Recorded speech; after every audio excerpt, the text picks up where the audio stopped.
الحمد لله الأكرم خلق الإنسان وكرم وعلمه من البيان ما لم يعلم فسبحان الذي لا يحصى امتنانه لا باللسان ولا بالقلم ونشهد أن لا إله إلا الله وحده لا شريك له ونشهد أن سيدنا ونبينا وشفيعنا ومولانا محمدا عبد الله ورسوله صلى الله تعالى عليه وعلى آله وصحبه وبارك وسلم تسليما كثيرا كثيرا.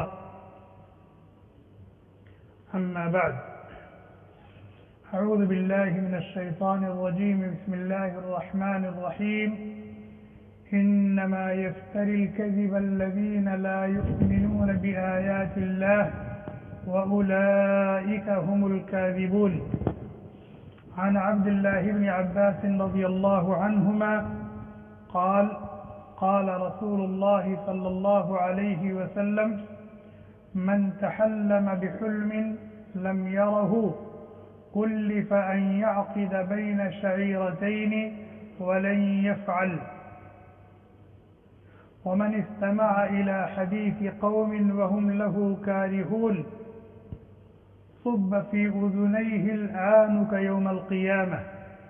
ومن صور صورة عذب وكلف أن ينفخ فيه الروح وليس بنافخ. رواه البخاري. وعن عبد الله بن عمر رضي الله عنهما قال: قال رسول الله صلى الله عليه وسلم: أفرى الفرى أن يري الرجل عينيه ما لم تريا. رواه البخاری. او كما قال النبی صلی اللہ علیہ وسلم. جو ساتھی باہر بیٹھے اندر آ جائے. جتنا مل مل کر بیٹھیں گے، قریب ہو کے بیٹھیں گے، اتنا زیادہ فائدہ ہوگا. انسان کے اندر پائی جانے والی جو خوبیاں ہیں، جو کمالات ہیں، ان خوبیوں اور کمالات میں ایک خوبی اور کمال اس کا سچا ہونا ہے، صادق ہونا ہے، صادق القول ہونا، صادق الفعل ہونا، صادق الحال ہونا ہے. کہ انسان اپنے قول میں سچا ہے، جو کہتا ہے وہ واقعے کے مطابق کہتا ہے، جو کرتا ہے کتاب و سنت کے مطابق کرتا ہے، اور اس کا جو حال ہے وہ بھی واقعے کے مطابق. یہ انسان کے اندر بہت بڑی خوبی ہے، بہت بڑا کمال. نبی کریم صلی اللہ علیہ وسلم نے تعریف فرمائی: لا يزال الرجل يصدق ويتحرى الصدق حتى يكتب عند الله صديقا.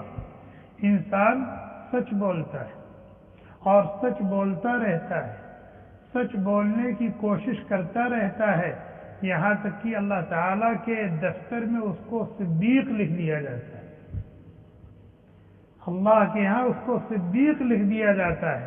اور مقام صدیقیت مقام نبوت کے بعد سب سے اونچا مقام نبوت ہے، اور مقام نبوت کے بعد مقام صدیقیت ہے. اولئک الذین انعم اللہ علیہم من النبیین والصدیقین.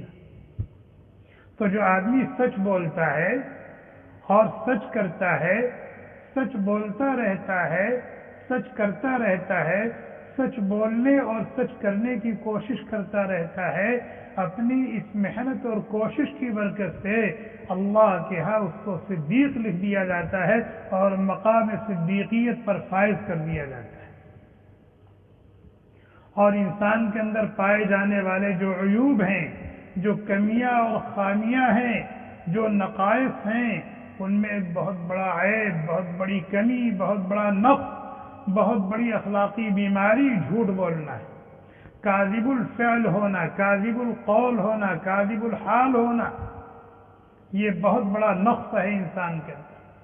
اور یہ اتنا بڑا عیب ہے، اتنا بڑا عیب ہے کہ ہر آدمی اس سے نفرت کرتا ہے. جھوٹ کو کوئی پسند کرتا ہے؟ جھوٹے کو کس نظر سے لوگ دیکھتے ہیں؟ ایسے کے لیے بڑی وعیدیں آئی ہیں اللہ کے نبی علیہ السلام نے فرمایا لا يزال الرجل يكذب ويتحرى الكذب حتى يكتب عند الله كذابا. بندہ جھوٹ بولتا ہے، جھوٹ بولتا رہتا ہے، جھوٹ بولنے کی کوشش کرتا رہتا ہے، یہاں تک کہ اللہ تعالیٰ کے یہاں اس کو کذاب لکھ دیا جاتا ہے. اللہ تعالیٰ کے یہاں اس کو کذاب لکھ دیا جاتا ہے. اور ایسوں کی سزا کیا ہے؟ اللہ تعالیٰ کہتے ہیں وَلَهُمْ عَذَابٌ عَلِيمٌ بِمَا كَانُوا يَكْذِبُونَ. ایسے بدبختوں کے لیے بڑا دردناک عذاب ہے اس وجہ سے کہ یہ جھوٹ بولا کرتے تھے. ایک جگہ اللہ تعالیٰ نے فرمایا انما یفتری الکذب الذین لا یؤمنون بآیات اللہ. جھوٹ تو وہ بولا کرتے ہیں، جھوٹ وہ گڑھا کرتے ہیں جو اللہ پر ایمان نہیں رکھتے. انما یفتری الکذب الذین، جو اللہ پر ایمان نہیں رکھتے. وَأُولَئِكَ هُمُ الْكَاذِبُونَ، اور یہ ہیں پکے جھوٹے، یہ ہیں پکے جھوٹے. ایک جگہ فرمایا الا لعنت اللہ علی الکاذبین، الا لعنت اللہ علی الکاذبین. کان کھول کر سن لو، کان کھول کر سن لو، جھوٹوں پر اللہ کی لعنت، اللہ کی پھٹکار ہے، اللہ کی مار ہے. اور انسان کے اندر پائی جانے والی یہ وہ صفات ہیں کہ اس کا تعلق کسی دین اور دھرم سے نہیں ہے، کسی مذہب سے نہیں ہے، بلکہ ہر سلیم الطبع انسان سچے کو پسند کرتا ہے اور سچائی کو اچھا سمجھتا ہے، جھوٹ کو برا سمجھتا ہے اور جھوٹے سے نفرت کرتا ہے. چاہے کافر کیوں نہ ہو، چاہے یہودی کیوں نہ ہو، چاہے عیسائی کیوں نہ ہو، چاہے عاصی و گنہگار کیوں نہ ہو، لیکن ہر آدمی جھوٹ کو برا سمجھتا ہے، جھوٹے سے نفرت کرتا ہے، سچ کو اچھا سمجھتا ہے اور سچوں سے محبت کرتا ہے. اتنی بات سمجھ میں آ گئی کہ جھوٹ کتنا بڑا گناہ ہے. لیکن جھوٹ کی ایک اور قسم ہے جو عام جھوٹ سے بھی بڑا گناہ ہے. جھوٹ کی ایک اور قسم ہے، جھوٹ کی ایک اور یہی جھوٹ ہے کہ ہوا کچھ نہیں اور آپ بیان کر رہے ہیں، ہوا کچھ ہے اور آپ کچھ بیان کر رہے ہیں، ایک یہی جھوٹ ہے. اور جھوٹ کی ایک بدترین قسم ہے جو حدیث ابھی پڑھی گئی ہے، اس حدیث میں جھوٹ کی اس بدترین قسم کو ذکر کیا گیا ہے، اور جس کے اندر یہ جھوٹ پایا جائے اس کے لیے سخت عذاب اور سخت وعید بیان کی گئی. چنانچہ حضرت عبداللہ بن عمر رضی اللہ تعالی عنہما راوی ہیں، بخاری شریف کی روایت ہے، اللہ کے نبی علیہ السلام نے فرمایا افر الفرا، افر الفرا، افر الفرا. بدترین جھوٹ، جھوٹ تو ویسے ہی بدترین ہے، لیکن اس بدترین میں بھی بدترین جھوٹ یہ ہے کہ بندہ اپنی آنکھوں کو وہ دکھائے جو اس نے دیکھا نہیں ہے. یہ حدیث کا ترجمہ ہے افر الفرا ان یری الرجل عینیہ ما لم تریا. بدترین جھوٹ یہ ہے کہ آدمی اپنی آنکھوں کو وہ دکھائے جو اس نے دیکھا نہیں ہے. یہ بدترین جھوٹ. حدیث سمجھ میں نہیں آیا ہوگا. دوسری حدیث جو پہلے پڑھی گئی تھی جس کے راوی حضرت عبداللہ بن عباس رضی اللہ تعالی عنہما ہے اور بخاری شریف کی روایت، اللہ کے نبی علیہ السلام نے فرمایا من تحلم بحلم لم يره، جس نے لوگوں کو ایسا خواب سنایا، لوگوں کے سامنے ایسا خواب بیان کیا جو اس نے سرے سے دیکھا ہی نہیں، جو اس نے سرے سے دیکھا ہی نہیں. جیسے آج جھوٹ عام ہے، بے ایمانی عام ہے، خیانت عام ہے، دغا عام ہے، اسی طریقے سے جھوٹے خواب بیان کرنا اور لوگوں کو سنانا اور اپنے آپ کو شہرت دینا اور اونچا مقام حاصل کرنا یہ بھی عام ہو گیا. آدمی اپنے متعلق خواب گڑھ لیتا ہے، اپنے متعلق خواب گڑھ لیتا ہے اور گڑھ کر کے بیان کرتا ہے آج میں نے یہ خواب دیکھا اور بالکل سحر کے وقت دیکھا. سحر کے وقت جو خواب دیکھا جاتا ہے عام طور پر وہ سچا ہوتا ہے، اس کے سچے ہونے کا اشارہ دیا گیا، تو یہ وقت کی تحدید بھی کرتا ہے۔ آج میں نے خواب دیکھا اور بالکل سحر کے وقت دیکھا، کیا خواب دیکھا؟ پھر وہ اپنی مرضی کے مطابق وہ گڑھتا ہے کہ میں نے میقات سے احرام باندھا اور پھر تلبیہ پڑھتا ہوا مکہ مکرمہ کی طرف رواں دواں ہوں، اور وہاں پہنچا تو پھر حجر اسود کے بوسے لیے۔ اس طرح کے خواب۔ میں نے کیا خواب دیکھا کہ میدان محشر قائم ہے اور مجھے بارگاہ رب العزت میں پیش کیا گیا، اور اللہ تبارک و تعالیٰ نے میرے ساتھ عفو درگزر کا معاملہ کیا اور پھر مجھے جنت میں داخل کیا۔ یا کسی دوسرے کے تعلق سے آدمی خواب ذکر کرتا ہے، بیان کرتا ہے، میں نے دیکھا کہ فلاں حضرت آئے اور نبی کریم صلی اللہ علیہ وسلم نے ان کو اپنے سینے سے لگایا، اپنا عمامہ مبارک ان کے سروں پر رکھا اور اپنی جگہ پر ان کو بیٹھایا۔ اگر دیکھا ہے پھر تو اچھی چیز ہے، اگر دیکھا ہے واقعتاً تو بہت بڑی نعمت ہے، لیکن اگر نہیں دیکھا ہے اور اس قسم کے خواب بیان کر رہا ہے، اس قسم کے خواب بیان کر رہا ہے، تو یہ جھوٹ کی بدترین قسم ہے، جھوٹ کی بدترین قسم ہے۔ اور آج اس پر بیان کرنے کی ضرورت کیوں پیش آئی؟ اس لیے کہ جیسے لوگ مسائل پوچھتے ہیں ایسے لوگ خواب کی تعبیر بھی پوچھتے ہیں، اور خواب سننے کے بعد تعبیر بتانے سے پہلے جب یہ حدیث سنا دی جاتی ہے تو اوپر نیچے ہونے لگتے ہیں، ان کے پیروں میں لغزش آ جاتی ہے یہ وعید سن کر کے، جس سے پتہ چلتا ہے کہ ان کا گڑھا ہوا خواب، ان کا گڑھا ہوا خواب۔ یہ بہت بڑا گناہ ہے، بہت بڑا گناہ ہے کہ آدمی وہ چیز بیان کرے جو اس نے خواب میں دیکھی نہیں۔ اور عام طور پر لوگ اچھا ہی خواب گڑھ کر کے بیان کرتے ہیں، چاہے اپنے متعلق وہ خواب گڑھے اور گڑھ کر کے بیان کرے، اور چاہے کسی اور کے متعلق خواب گڑھے اور گڑھ کر کے بیان کرے۔ بہت بڑا گناہ ہے۔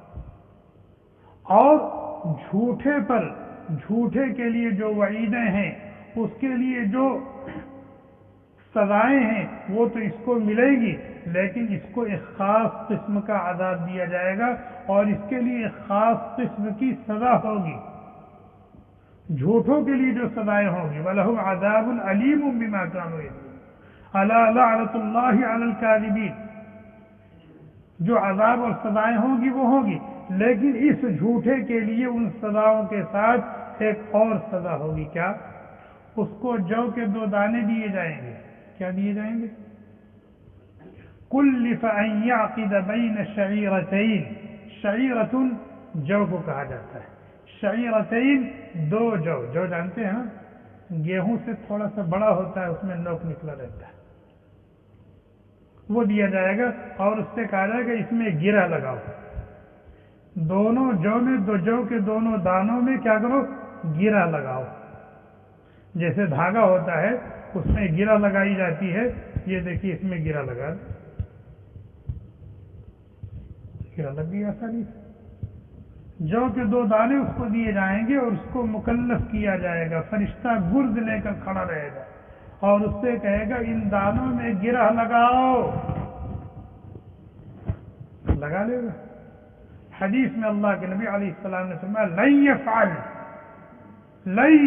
کبھی نہیں کر سکے گا، کبھی نہیں کر سکے گا، اور اسی پر پھر اس کے اوپر گرز پڑیں گے، لگاؤ، نہیں لگا پائے، فرشتہ اس کو مکلف کرے گا۔ جیسے تم نے اندیکھی بیان کی کہ میں نے دیکھا ہے، تو جب تم وہ کر سکتے ہو بغیر دیکھی ہوئی چیزوں کو گڑھ کر کے بیان کر سکتے ہو، تو لہٰذا اسے کہ خواب دیکھنا انسان کے بس میں نہیں، اچھا ہو یا برا ہو، خواب دیکھنا انسان کے بس میں نہیں ہے۔ تو جو تمہارے بس میں نہیں تھا اور اس کو کرنا تم نے بیان کیا ہے، تو چلو یہ بھی کر لو، یہ بھی کر لو، اگر اتنے قادر ہو، اتنے بااختیار ہو تو یہ بھی کر لو۔ نہیں کر پائے گا اور یہی اس سے کروایا جائے گا اور اس کی پٹائی کی جائے گی، کروایا جائے گا اور اس کی پٹائی کی جائے گی، کروایا جائے گا اس کی پٹائی کی جائے گی۔ اس حدیث سے کیا معلوم ہوا کہ یہ بہت بڑا گناہ ہے۔ اس سے بہت زیادہ احتیاط کرنے کی ضرورت ہے، بچنے کی ضرورت ہے، دور رہنے کی ضرورت ہے۔ آئے دن آپ دیکھیں گے آڈیو کے ذریعے سے یا میسج وغیرہ کے ذریعے سے واٹس ایپ پر طرح طرح کے خواب آتے رہتے ہیں۔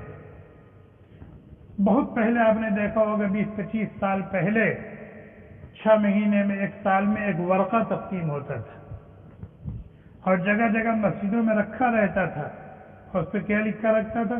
شیخ احمد نے نبی علیہ السلام کو خواب میں دیکھا اور اللہ کے نبی علیہ السلام نے امت کو یہ پیغام دیا ہے۔ اس خواب کی کوئی حقیقت نہیں ہوتی تھی، بھئی شیخ احمد ہی کیوں اس طرح کا خواب دیکھ رہے ہیں؟ اللہ کے نبی علیہ السلام انہی کے ذریعے سے امت کو یہ پیغام کیوں پہنچا رہے ہیں؟ اور برسوں یہ سلسلہ چلتا رہا، اور اب تو اور زیادہ زوروں پر ہے۔ اس لیے اس قسم کے جھوٹے خواب گڑھ کر کے بیان کرنے سے بہت زیادہ احتیاط کرنے کی ضرورت ہے، چاہے وہ خواب اپنے متعلق ہو، چاہے وہ خواب کسی اور کے متعلق ہو۔ ابھی حال ہی میں ایک صاحب نے خواب دیکھا، خواب میں کیا دیکھا جانے دو، نہیں بیان کروں گا۔ بہرحال عرض یہ کرنا کہ یہ بہت بڑا گناہ ہے، اس سے بچنے کی ضرورت ہے۔ ہاں اگر خواب دیکھا ہے واقعتاً دیکھا ہے تو 3 حال سے خالی نہیں۔ یا تو اچھا خواب دیکھا ہے جو باعث راحت ہے، باعث مسرت ہے، باعث خوشی اور شادمانی ہے، جس کو دیکھ کر کے دل باغ باغ ہو گیا، تو یہ اس کے لیے اللہ کی بہت بڑی نعمت ہے، یہ اس کے لیے اللہ کے لیے بہت بڑی نعمت ہے، اور اللہ تعالیٰ کی طرف سے اس کے لیے بشارت ہے، اللہ تعالیٰ کی طرف سے اس کے لیے بشارت ہے۔ ایسے خواب کا حکم کیا ہے؟ اولاً تو اس قسم کا خواب بیان نہیں کرنا چاہیے، لیکن اگر آدمی چاہتا ہی ہے کہ ایک نعمت اسے ملی ہے، اللہ تعالیٰ کی طرف سے ایک بشارت اس کو ملی ہے، اس کو بیان کر دے، تو کس سے بیان کرنا چاہیے؟ حبیب سے، جو آپ سے بہت زیادہ محبت کرتا ہو، آپ کا بہت زیادہ خیر خواہ اور ہمدرد ہو، زندگی کے ہر موڑ اور ہر قدم پر آپ کا بھلا چاہتا ہو، اور آپ کی کامیابی کو اپنی کامیابی سمجھتا ہو، آپ کی ترقی کو اپنی ترقی سمجھتا ہو، آپ کی خوشی کو اپنی خوشی سمجھتا ہو، ایسے سے اپنا خواب بیان، اس میں کوئی حرج نہیں۔ لیکن ہر کس و ناقص سے کہتے ہو پھرو، اس کی اجازت نہیں۔ کیوں؟ اس لیے کہ اگر ہر کس و ناقص سے بیان کرتے پھرو گے تو یا تو آدمی آپ کو جھوٹا سمجھے گا، اگر اس کو آپ سے محبت نہیں ہے، تعلق نہیں ہے، تو آپ کو کیا کرے گا؟ جھوٹا سمجھے گا، یار یہ تو یوں ہی گڑھ کر کے بیان کرتا رہتا ہے۔ اور اگر وہ خواب کی حقیقت تک پہنچ گیا، پھر آپ سے حسد کرنے لگے گا، آپ سے جلنے لگے گا، آپ کے حق میں وہ بدخواہی کرے گا، جیسے حضرت یوسف علیہ السلام نے خواب دیکھا تھا، اپنے والد حضرت یعقوب سے کہا انی رأیت 11 کوكبا والشمس والقمر رأیتهم لی ساجدین، اے میرے ابا میں نے خواب میں دیکھا ہے، کیا دیکھا؟ 11 کوكبا، 11 ستارے ہیں، والشمس والقمر، سورج اور چاند ہیں، تو مجھے سجدہ کر رہے ہیں۔ کس نے دیکھا تھا؟ حضرت یوسف علیہ السلام کہ 11 ستارے، چاند اور سورج مجھے سجدہ کر رہے ہیں، رأیتهم لی ساجدین۔ حضرت یعقوب علیہ السلام نے کیا کہا؟ یا بنی لا تقصص رؤیاک علی اخوتک، ہے میرے لختے جگر اپنا یہ خواب اپنے بھائیوں کو مت بتانا۔ کیوں؟ یعقوب علیہ السلام نبی تھے، اس خواب کی تہ تک پہنچ گئے کہ اس خواب کی تعبیر کیا؟ تعبیر کہاں ظاہر ہوئی تھی؟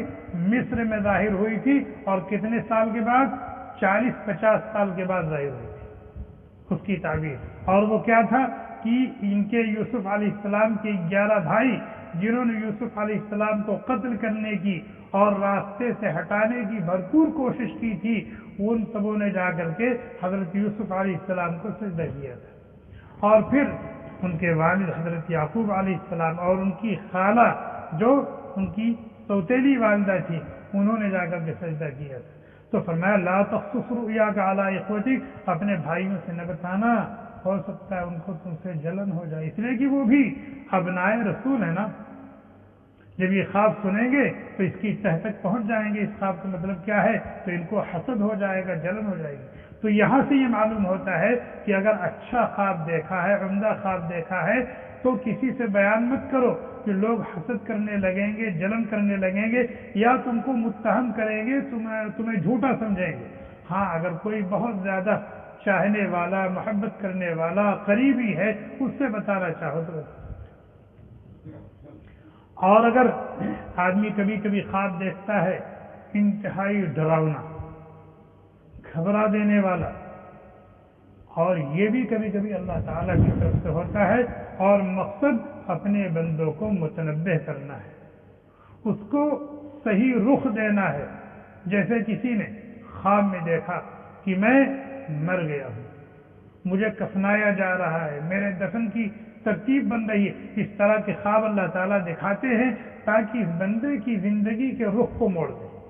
اس کی زندگی اچھی نہیں تھی، عمدہ نہیں تھی، تو اس کی زندگی کے رخ موڑ دیں، اور یہ جو دنیا کے دلدل میں پھنسا ہوا ہے اور آخرت سے بالکل غافل ہے، اس خواب کے ذریعے سے اس کو دنیا کے دلدل سے نکالا جائے، دنیا کی طرف سے اس کی توجہ کو ہٹا کر کے اس کے اندر آخرت کی فکر پیدا کی جائے، اور مرنے کے بعد جو زندگی آنے والی ہے اس کی تیاری کے لیے اس کو تیار کیا جائے۔ اس قسم کے خواب اللہ تعالیٰ اپنے بندوں کو دکھاتے ہیں، اور یہ مقصد ہوتا ہے۔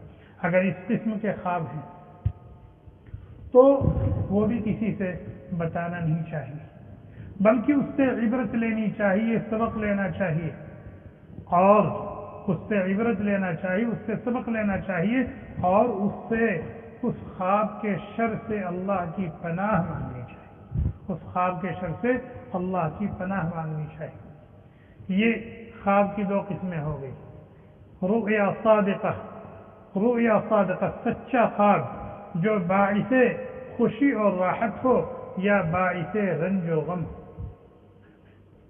اور خواب کی ایک تیسری قسم ہے تصویر شیطانی۔ تصویر شیطانی، آدمی نیند میں ایسی چیزیں دیکھتا ہے جس کا کوئی سر پیر بھی نہیں، جس کا کوئی سر پیر نہیں، اور آج کل ہم لوگ زیادہ تر ایسے ہی خواب دیکھتے ہیں، ایسے ہی خواب دیکھتے ہیں جس کا کوئی اور پور نہیں ہوتا، جس کا کوئی سر پیر نہیں ہوتا۔ اس کو تصویر شیطانی کہا جاتا ہے، اور اس کو اضغاث احلام کہا جاتا ہے، پراگندہ خیالات، پراگندہ خیالات۔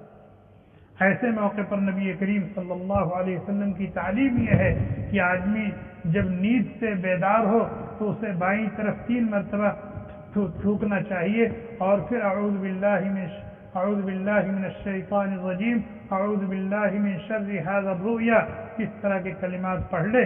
اور اگر ابھی رات باقی ہے اور سونا چاہتا ہے تو پہلو بدل کر کے سو جائے، یا پھر بستر چھوڑ کر کے اٹھ جائے، اور انشاءاللہ جب یہ دعا پڑھ لے گا تو اس خواب سے شیطان اس کا کچھ بگاڑ نہیں سکتا ہے۔ یہ ہے خواب کے احکام۔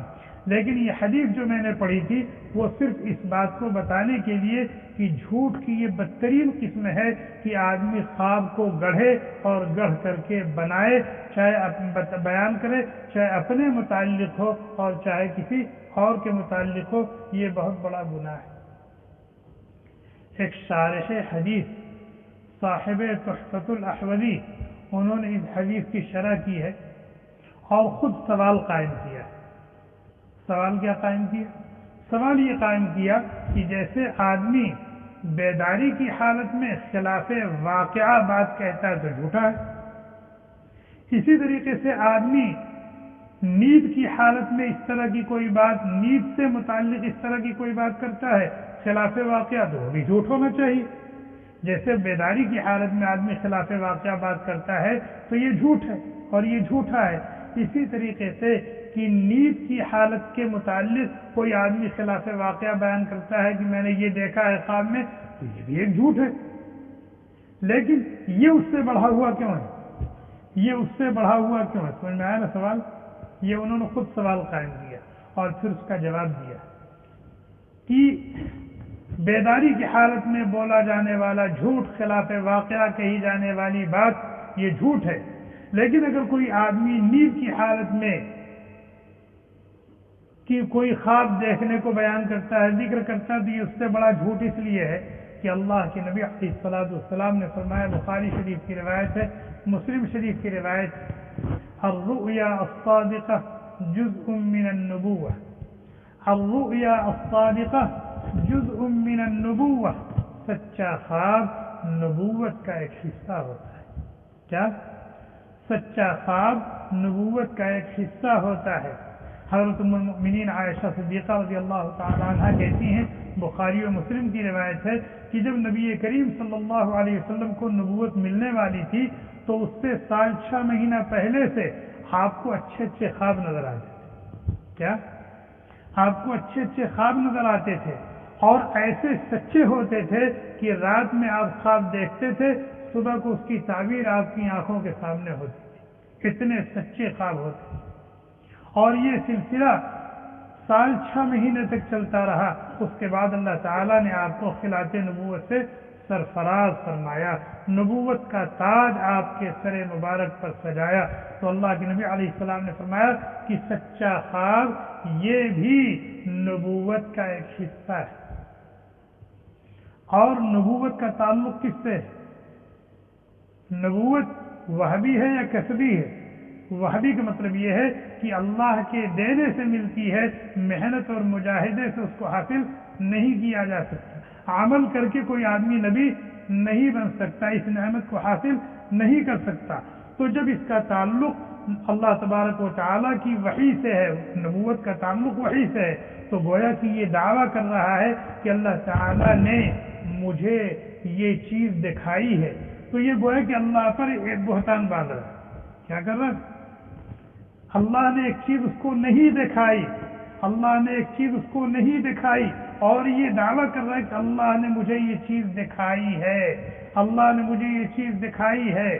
اور جو نعمت کسی کے اختیار میں نہیں ہے، وہ یہ دعویٰ کر رہا ہے کہ اللہ نے مجھے یہ نعمت دی ہے۔ اس لیے یہ بیداری کی حالت میں بولے جانے والے جھوٹ سے بڑا جھوٹ ہے۔ اللہ تعالیٰ کہتے ہیں وَمَنْ أَظْلَمُ مِمَّنِ افْتَرَى عَلَى اللَّهِ كَذِبًا أَوْ كَذَّبَ بِآيَاتِهِ۔ اس شخص سے بڑا ظالم کون ہو سکتا ہے جو اللہ پر بہتان باندھے، یعنی اللہ کی طرف کوئی ایسی بات منسوب کرے جو اللہ کی طرف سے نہیں ہے، یا اللہ کی آیات اور اللہ کے احکام کو جھٹلائے، اس سے بڑا ظالم کون ہو سکتا ہے؟ تو یہ بہت بڑا گناہ ہے، اور اس کو علماء نے کبیرہ گناہوں میں شمار کیا، کبیرہ گناہوں میں شمار کیا۔ اور اس سے پہلے میں نے بتایا تھا کہ کبیرہ گناہ ان گناہوں کو کہا جاتا ہے کہ جن کی قرآن و سنت میں دنیا میں کوئی حد اور سزا بیان کی گئی ہو، یا ایسے شخص کے لیے آخرت میں عذاب شدید کی وعید سنائی گئی ہو۔ یہاں دیکھیے ایسے شخص کے لیے وعید سنائی گئی نا، معلوم کیا ہوا؟ یہ گناہ کبیرہ ہے، اور گناہ کبیرہ بہت بڑا گناہ ہے۔ اگر آدمی نے اس گناہ کا ارتکاب کیا ہے تو جب تک وہ سچی توبہ نہیں کرے گا، توبہ کی شرائط کی رعایت کے ساتھ توبہ نہیں کرے گا، تب تک اس کا یہ گناہ معاف نہیں ہوگا۔ اور اگر بغیر توبہ کیے ہوئے دنیا سے چلا گیا، اللہ تعالیٰ نے اپنے فضل سے، اپنے کرم سے اسے معاف کر دیا تو فبیہا ونعمت، ورنہ اس کی سزا اس کو جہنم میں بھگتنی پڑے گی۔ اگرچہ اس کے پاس ایمان ہے اور ایمان کی برکت سے وہ جنت میں جائے گا، لیکن اس گناہ کے ساتھ وہ جنت میں نہیں جا سکتا، اس گناہ کے ساتھ وہ جنت میں نہیں جا سکتا۔ اس جنت میں جانے کی شکل یہی ہے کہ یا تو اللہ تعالیٰ اس کو معاف کر دیں، یا پھر اس کو اس گناہ کی سزا دے کر کے اس گناہ سے اس کو پاک صاف کیا جائے، جنت میں جانے کے قابل بنایا جائے۔ اگر نادانستہ طور پر یا دانستہ طور پر ہم سے اس طرح کی کوئی غلطی ہو گئی ہے تو وقت ہے ہم اللہ تعالیٰ سے سچی توبہ کریں، معافی مانگیں، اور آئندہ زندگی میں اس قسم کی ناشائستہ حرکتوں سے اپنے آپ کو بچانے کی، دور رکھنے کی فکر کریں، اور اللہ تبارک و تعالیٰ سے ہدایت کی، خیر کی اور بھلائی کی توفیق بھی مانگتے رہیں، اور جادہ حق پر استقامت کی دعا بھی کرتے رہیں۔ باقی اس حدیث میں 2 باتیں اور بیان کی گئی ہیں جن کو ہمارے معاشرے میں بہت ہلکا اور معمولی سمجھا جاتا ہے، لیکن وہ بھی بہت بڑے گناہ ہیں، اور ان کے مرتکب کے لیے بھی بہت سخت وعیدیں ہیں جو انشاءاللہ آئندہ درس میں بیان کی جائیں گی۔ اللہ تعالی ہم سب کو کہنے سننے سے زیادہ عمل کرنے کی توفیق عطا فرمائیں، اپنی مرضیات پر چلائیں، نامرضیات سے بچائیں۔ جو باتیں کہی گئیں سنی گئیں اللہ تعالیٰ اس حقیقت کو ہمارے دلوں میں اتار دے اور ہمیں کتاب و سنت کے مطابق زندگی گزارنے کی توفیق عطا فرمائے۔ اللہ تعالیٰ ہم سب سے ہمیشہ ہمیش کے لیے راضی اور خوش ہو جائیں۔ جو اخلاق فاضلہ ہیں، اچھے اچھے عادات ہیں، اللہ تعالیٰ اپنے فضل سے ہمیں ان سے متصف فرما دے اور ان سے متصف ہونے کی ہمارے اندر فکر پیدا فرما دے، اور جو برے اخلاق اور بری عادات ہیں اللہ تعالیٰ ہم سب کی اس سے حفاظت فرمائے اور اس سے بچنے کی، اس سے دور رہنے کی اللہ تعالیٰ ہمیں توفیق عطا فرمائے، اور اگر ہم اس میں پڑ چکے ہیں تو اللہ تعالیٰ اس سے پاک اور صاف ہونے کی فکر ہمارے اندر پیدا فرما دے، اور اس سے پاک اور صاف ہونے کے جو اسباب ہیں اس کو اختیار کرنے کی توفیق عطا فرمائے۔ ہم سب کو اور امت کے ایک ایک فرد کو اپنا محبوب، پسندیدہ، پیارا اور چہیتا بندہ اور بندی بنا لے، اور ہم سب سے ہمیشہ ہمیش کے لیے راضی اور خوش ہو جائیں۔ جب تک دنیا میں رکھیں اپنا بنا کر کے رکھیں، جب دنیا سے لے جائیں اپنا بنا کر اپنے پاس بلائیں، اپنی رضا اور خوشنودی کا پروانہ عطا فرمائیں، اپنی دیدار سے ہماری آنکھوں کو ٹھنڈی فرمائیں، اور ہمارے اس مل بیٹھنے کو، کہنے اور سننے کو اپنی رضا اور خوشنودی کا ذریعہ بنائیں۔ ہم سب کے لیے ذریعہ نجات و ذخیرہ آخرت بنائیں، کائنات کے ذرے ذرے کے لیے باعث خیر و برکت بنائیں۔ ہم نے جو مانگا ہے اپنے فضل سے وہ بھی عطا فرما دیں، جو نہیں مانگ سکے ہماری ضرورت ہے اللہ کے علم میں ہے، اللہ تعالیٰ اپنے فضل سے وہ بھی ہمیں عطا فرما دے۔ ربنا تقبل منا انك انت السميع العليم وتب علينا يا مولانا انك انت التواب الرحيم سبحان ربك رب العزة عما يصفون وسلام على المرسلين والحمد لله. Thanks for watching. Don't forget to like, comment, share and subscribe to Al Wahid channel.